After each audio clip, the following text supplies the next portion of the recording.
Happy Monday, Moldies. It's not quite Monday morning, but I give myself points for getting in on Monday. And most of you probably won't get it till Tuesday, but let's just pretend it is Monday. Not quite morning, but Monday nonetheless. Welcome. I want to talk a little bit about things you can do to make your home safer, at least in the interim, when you're figuring out how you're going to remediate, how you're going to get to a clean environment, how you're going to make it till spring so you can pop a tent in your best friend's backyard so that you can heal. There are a couple different things you can do. Obviously, I'm sort of kidding about the tents. I'm really not. I currently have quite a few patients who actually do live in tents, do have tents in the backyards, do go to places like Arizona and throw a tent up or throw an RV. One of the things you can do is actually get something like that in warmer weather or in warmer climates to get out of a mold damaged home, at least for the period of healing. Something else you can do to treat mold in your home is something called fogging. And this is something that is relatively new, but it's using something to remove the active mold from your environment so you're less likely to trigger.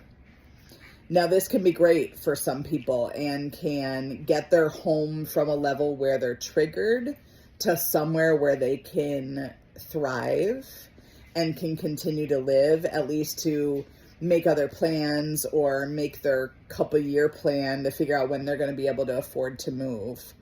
Fogging costs $1 to $2 per square foot, so it is more reasonable than remediation, and it is a good deal as long as you don't trigger with the chemicals that are used. Now, the chemicals that are used are about as benign as you can get. Most foggers use hydrogen peroxide and vinegar. They create what's called a dry fog, which means it basically you can't see, and I'll attach a video to this post so you can see what it looked like. The reason I'm doing this today is because we had our home in Illinois fogged today.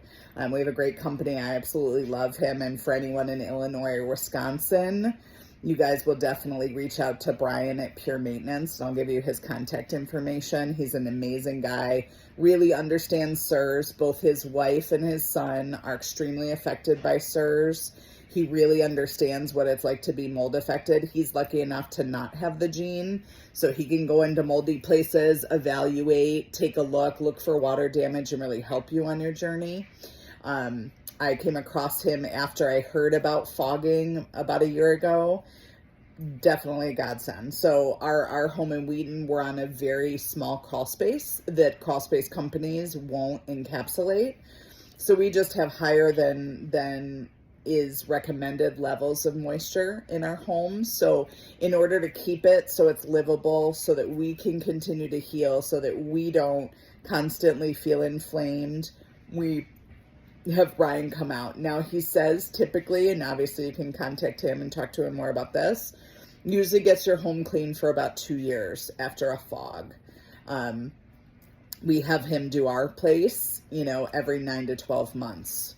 So the only thing is it definitely leaves a smell of vinegar after, So the first time we did it, we didn't open the windows. We kind of screwed that one up. But this time we had all of the windows open. Obviously it was 60 today, a little chilly. All of the windows open, fans going. It still can give you a headache. And if you're chemically sensitive, this is something you might not be able to tolerate, or you might need to talk to Brian or whoever does your home about doing a lesser dose. Now, part of it is obviously the molds are going to be less likely to be rid if you go for a lower potency, but it is an option. So, as so many of you guys are stuck in situations where we are starting on the healing journey and you're still in a moldy environment, and I hear all the time, hey doc, what can I do? So I figured I would share with you that we had ours done today. It does do well for things, for porous things. You can fog couches, you can fog, mattresses, you can fog linens. I don't know if I 100% believe that they are not going to trigger you after they've been fogged, but it definitely reduces your exposure level. In terms of when you're starting over, I know how expensive everything is and how ridiculous.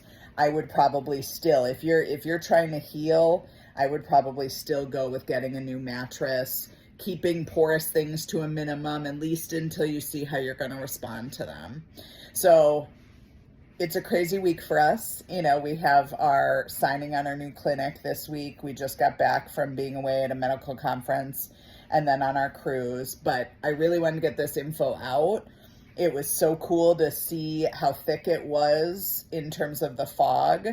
Hubs, you know, got a bird's eye view. He helped them doing the process today. So it was really interesting to hear about all that. So I wanted to share that with you. I'll put Brian's information in the post. So if you guys want to reach out to him, if you're interested in getting a quote, seeing what he has to say, please reach out. He's very knowledgeable about CIRS, very knowledgeable about mold illness, very knowledgeable about water damage. But I just wanted to jump on and tell you guys a little bit about what we did today. So sending you so much love today, Moldies, today and always. I hope you have a beautiful, beautiful day, beautiful week. Enjoy the sunshine. Get outside, get some sunshine nice and early in the day to wake up those adrenal glands that are struggling to help you on this journey. If you or anyone you know might want to learn more about this, please don't hesitate to reach out. If this resonates with you, please go ahead and share it. Sending you guys so much love today and always. Big hugs.